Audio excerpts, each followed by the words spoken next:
What's going on, everybody? E46 source here. Today I'm gonna give you a 100,000 mile review on this car. We're gonna talk about the good, the bad, the problems I'm having with the car, some of the good things that's going with the car to help you with your purchase of a E46. The car is a good car, but I am experiencing some problems, so we're gonna keep it all the way 100 on this review. It is a few things going on with this car that is kind of frustrating me electrical wise, but as far as reliability of this car, it's a great car. Been on plenty of trips, haven't had any problems. So with that said, we're gonna start with the good. The good is the engine. The engine is very reliable, a very trustworthy engine. I have had no problems with this car since I had it. As far as engine wise, when I did get the car, it did have a bad valve cover gasket, but since it was an issue that was going on before I bought the car, it was taken care of under the warranty. Besides that, I've had no problems with the car. The car's ran great. I've been on plenty of trips. Actually just came off a 700-mile trip, which was what pushed the car into the 100,000 mile. During the trip I got great gas mileage, got about 30 miles per gallon during that trip. So yes, the car is great as far as reliability, and it's a good travel car. I only spent about $50 during the trip, $30 to fill it up, and then topped it off when I got there just to make it back home. So gas mileage is good, reliability is good. Now to talk about some of the issues that I'm having with the car. Alright, let's talk about some of the problems I'm having with this car. I'm having some electrical problems with this car. If you can see right here, I got a little dot on my screen. It started off very small, then it just continued to grow and grow, and I'm hoping that it doesn't end up taking out my whole screen. I'm hoping that it's something that'll just stay like it is and doesn't get any worse. Another issue I'm having with the car is I have no audio. Nothing plays in this car no more. No matter what I put it on, CD, radio, aux, nothing plays anymore. The scary thing about it is I don't know what's going on, because this unit has a bunch of different components in the trunk that may be going wrong. So I'm gonna have to find a way to test each component. Just to run this unit, there's a computer in the trunk, a radio tuner in the trunk, and an amplifier in the trunk. Any one of those could have gone bad, and it's the reason that I don't have any sound no more. The way it started was my front right speaker went out, it stopped playing, then my back left speaker went out, then my back right speaker stopped playing, and then shortly, about a couple of days after that, the only speaker I had left, which was the front driver's speaker, it went out last week.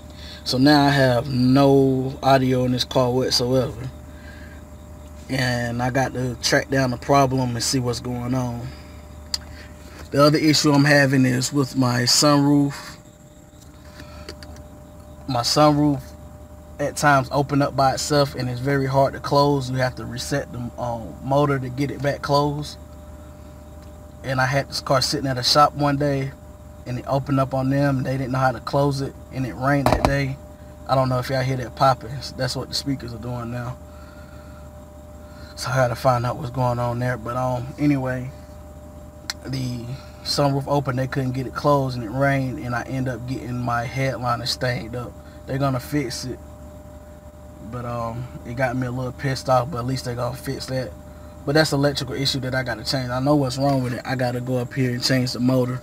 Y'all don't know, y'all could pull this down right here and look at that. I didn't even touch nothing, and it just opened up by itself. But anyway, that's the motor for the sunroof. Go up in there, take these hex bolts out, and unplug it right here where this white connector at. See, my sunroof going crazy. I got so many electrical problems going on with this car. But yeah, and that's how you change the motor. So I'm about to change the motor out to stop it from operating on its own.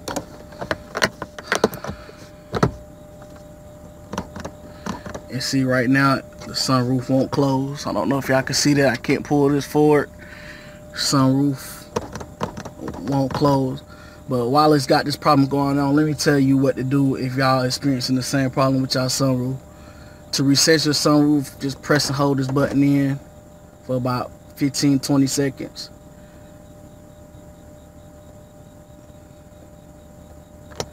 And then press forward. And now the sunroof is closed. Press and hold it in for about 15 to 20 seconds, and then hit the close button, and it should work. If it doesn't work, just start this process over again. Press and hold it for about 15 to 20 seconds. You should hear the sunroof get back on track, and then close it. Yeah, so those are some electrical problems I'm having with the car. And the last electrical problem I want to let y'all be aware of that I'm having with the car is, for some reason, when my car sits more than two days, the battery goes completely dead. As you can see, everything is reset right now in my car. I just had to jump this car off. The second time I had to jump the car off in a week. And something keeps draining. But as long as I drive the car every day, or at least every 2 days, the car cranks up fine. I took the car to the shop. They said that my voltage regulator is going bad in my alternator. Somebody told me that my voltage regulator was going bad in my alternator last year before I put this new battery in. So since 2 different people are saying it on 2 different occasions, it could be true, but in my mind I don't think that's the problem, only because it doesn't make sense that I have a bad alternator when the battery drains when the car is not on and not being used. It doesn't, so to me that doesn't seem like an alternator problem. More either seems to me like I got another bad battery, or excuse me, I have something that's draining the battery in this car. When I cut the car off, it's not being shut off properly, and something is draining it. So those is that's the issues that I think that's going on with the car. So overall, that's my review on the car so far. Should you get an E46? Yeah, they're pretty good cars. I'm just frustrated right now because I got issues going on with it. But you probably go and talk to 2 out of 3 E46 owners, and they probably not even having this issue. I've never even heard of this issue that's going on with the audio. So I might just have a rare occasion. So don't judge you buying an E46 solely off of what I say. Make sure that you do your research and do your homework, just like I did before purchasing this car. E46 is a good car. I still would recommend it because, like I said, I haven't had any problems engine-wise. Yes, my engine is really just now getting broken in. It's still considered kind of low mileage, and it's just now getting to the stage that it's broken in. So I don't have a lot of miles on the car where I can say, yes, this engine is great, but I know I have not had to kick out any money over it. So that's a great thing. What I'm going to do is just to finish this review off, I'm just going to step outside the car, let y'all see the outside of the car. And we'll go ahead and end this review.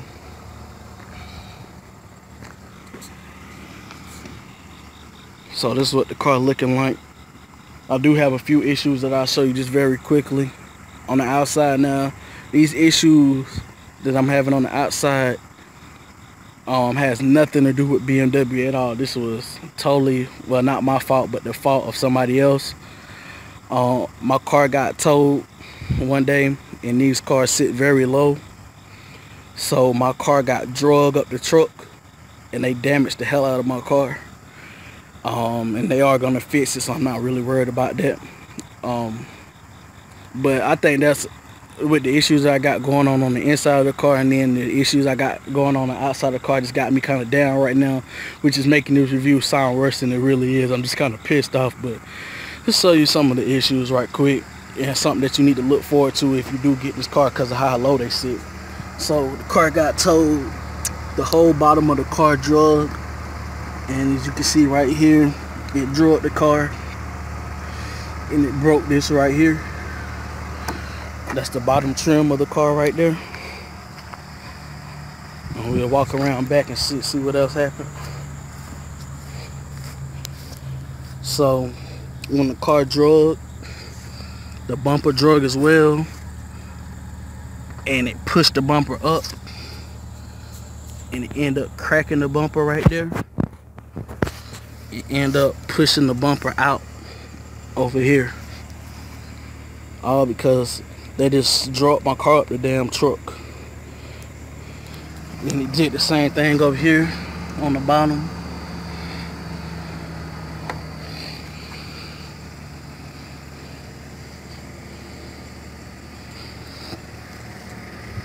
And then at the front of the car, fuck my front fender up. I don't know if y'all can see this piece back up in here behind the tire. It's hanging all off the car.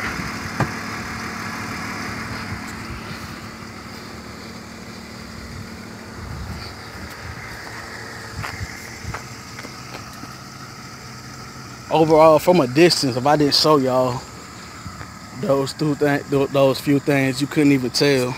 But I take care of my car, so I know they're there. Except for the bumper, the back bumper, you can't miss that because it's all fucked up. But I just want to let y'all know that if y'all ever have to get y'all car towed because y'all get stuck on the side of the road or something, ask the driver is they truck a flatbed or if they have one that'll just pick your car up. Try to avoid flatbed just because of how low these cars sit. And this is exactly what happened.